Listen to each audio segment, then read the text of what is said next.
Oke, baik. Assalamualaikum warahmatullahi wabarakatuh. Perkenalkan, nama saya Salma Sakira, NIM 305220115. Pada kesempatan kali ini saya akan membawakan salah satu materi dari RPS Manajemen PKPI yang berjudul Teori Pendekatan Manajemen Klasik. Nah, pada teori pendekatan manajemen klasik ini saya membagi menjadi dua bagian. Yang pertama, apa itu teori manajemen klasik, dan yang kedua, bagaimana penerapan teori manajemen klasik di dalam bimbingan penyuluhan Islam. Oke, langsung saja kita masuk pada materinya. Untuk menyingkat beberapa waktu, ilmu manajemen memberikan pemahaman kita tentang bagaimana cara meneliti, menganalisis, dan memecahkan suatu masalah yang berhubungan dengan organisasi atau orang banyak. Ilmu teori manajemen klasik ini juga sering disebut sebagai teori mesin karena memang kita diwajibkan sebagai seorang anggota ataupun karyawan di dalam suatu perusahaan itu mematuhi segala peraturan yang ada. Ataupun ketika kita bergabung di dalam organisasi, kita wajib mematuhi segala peraturan yang sudah kita tetapkan secara bersama-sama. Tokoh pelopor yang memberikan kontribusinya pada teori manajemen klasik ini, yang pertama ada Robert Owen. Robert Owen sebagai pengusaha yang ada di Skotlandia. Beliau hidup di tahun 1771 sampai 1858. Beliau ini sebagai inovator dengan cara melakukan perbaikan menyeluruh pada kondisi kerja di dalam pabrik yang dipimpinnya. Kemudian dia juga menetapkan mekanisme kerja yang spesifik. Artinya setiap orang yang bekerja di perusahaan, di pabriknya, di pabrik yang dipimpin oleh Robert Owen ini memiliki pekerjaan spesifik yang jelas, sehingga bisa meningkatkan produktivitas kinerja para karyawan.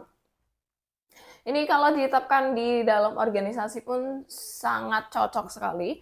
Ketika di dalam organisasi itu ada pembagian sendiri terhadap orang dan job desk-nya, maka diharapkan dengan pembagian itu orang jelas. Ya, ketika memang dia bagiannya di administrasi, dia akan mengerjakan administrasi. Kemudian ketika dia di bagian keuangan atau bendahara, dia juga akan mengerjakan bagiannya di bendahara. Tidak ada unsur campur aduk ataupun unsur-unsur yang bisa menurunkan kinerja organisasi.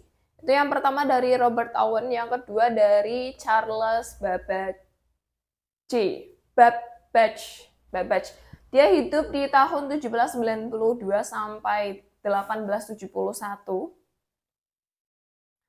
Charles ini percaya bahwa prinsip-prinsip ilmiah bisa diterapkan untuk meningkatkan efisiensi produksi, produktivitas naik, dan menganjurkan para pekerja ini melakukan pelatihan dan keterampilan juga.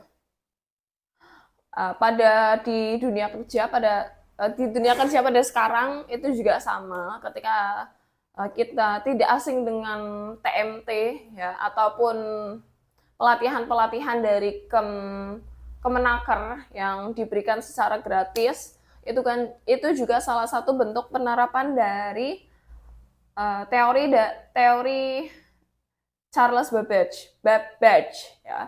Nih, kemudian setelah pelatihan tersebut kita memiliki keterampilan, dan keterampilan tersebut siap kita bagikan ya, siap kita mungkin tunjukkan kepada seorang bahwa kita punya keterampilan seperti ini. Contohnya mungkin di desain grafis, ini masih sangat marak sekali di dunia digital sekarang, dan saya kira memang desain grafis kemudian videografis ini sangat diperlukan pada era sekarang saat ini. Kedua tokoh ini, Charles Batch dan Robert Owen ini meyakini bahwa sumber daya manusia itu sangat penting terhadap kinerja pabrik maupun kinerja dari organisasi. Selain dari Robert Owen dan Charles Babbage, ya, Fayol ini berpendapat bahwa praktek-praktek manajemen yang baik itu mempunyai sesuatu yang bisa diterapkan dan bisa dianalisa. Sumbangan terbesar dari pemikiran Fayol ini bahwa manajemen itu bukanlah suatu bakat, namun suatu keterampilan yang artinya bisa dilatih dan dikembangkan. Setiap orang setiap orang itu pasti bisa menjadi manajer, namun ketika menurut Fayol ini dia harus mengembangkan ilmunya dan mengembangkan juga keterampilannya. Sehingga seorang manajer ini bukan suatu pembawaan, namun berdasarkan dari pelatihan dan pengalaman yang telah dilalui oleh kita. Kemudian ada 4 fungsi. Ada 4 fungsi menurut Fayol. Yang pertama itu planning, yang kedua ada commanding, yang ketiga ada coordinating, dan yang keempat itu ada yang namanya controlling. Jadi ketika kita ingin suatu manajemen itu bisa berjalan, itu harus ada 4 komponen ini. Yang pertama ada perencanaan, itu harus, ya, perencanaan itu wajib. Yang kedua ada commanding, artinya ketika kita akan melakukan suatu kegiatan, perlu ada satu komando yang menjadi acuan kita untuk kegiatan tersebut. Contohnya ketika ada pelaksanaan kegiatan seminar, itu kan juga ada ketua pelaksana. Ketua pelaksana itu bekerja sebagai commanding. Nantinya ketua pelaksana akan membagi bagian-bagian atau divisi yang diisi dengan koordinasi. Nah, pada divisi tersebut diisi oleh satu koordinator yang akan mengkoordinasi segala bentuk tugas yang ada di situ. Misalnya ketika divisi konsumsi, ya, satu koordinasi itu akan membagi lagi segala kebutuhan yang ada dalam seminar tersebut. Nah, kita masuk pada penerapan teori manajemen klasik di dalam bimbingan penyuluhan Islam. Itu bagaimana dan apakah teori manajemen klasik ini penting? Tentunya sangat penting, ya, dalam meningkatkan keefektivitas dan produktivitas dalam kegiatan konseling ini perlu yang namanya aturan. Aturan ini wajib dipatuhi baik konselor maupun dari konselinya.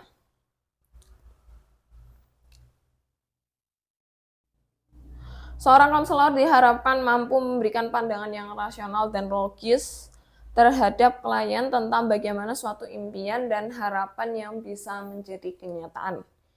Itu tugas dari konselor.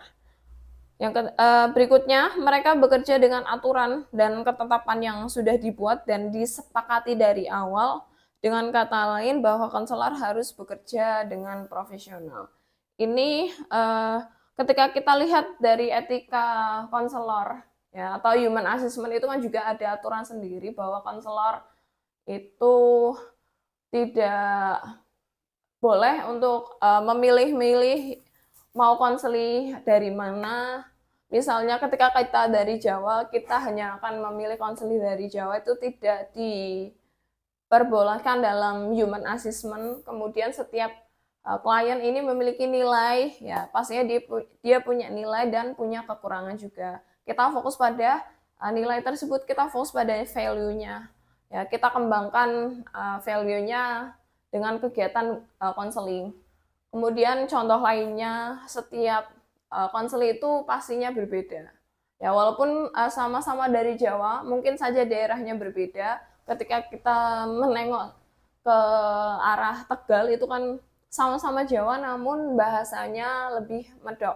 Ya, kemudian ketika kita menengok lagi ke Yogyakarta, sama-sama Jawa juga, namun bahasa Jawanya lebih halus. Itu, ya, itu seorang konselor itu tidak boleh memilih-milih, dan klien itu pasti punya nilai yang wajib kita kembangkan bersama dengan konseli, tentunya melalui kegiatan konseling. Kemudian usaha membentuk sistem yang mengatur dan membantu perkembangan konselor secara terus-menerus, berkelanjutan baik secara individu maupun kelompok, dengan tujuan seorang konselor mampu memahami dan memberikan layanan secara efektif. Ini bisa kita ambil contoh ya, ketika kita akan melakukan kegiatan konseling, itu ada baiknya kita mempunyai aturan yang seorang konselor ini punya aturan, sehingga konseli yang akan konseling sama dia itu tahu bahwa ada jam-jam tertentu di mana kita harus bekerja secara profesional, dan ada jam tertentu juga kita harus beristirahat.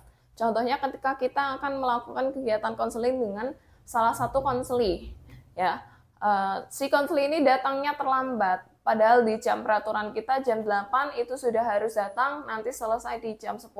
Ya mau tidak mau, si konseli ini harus menanggung akibatnya. Ketika dia datang jam 9, waktu konselingnya hanya 1 jam. Itu sebagai bentuk punishment dari keterlambatan dia dalam mematuhi peraturan tersebut.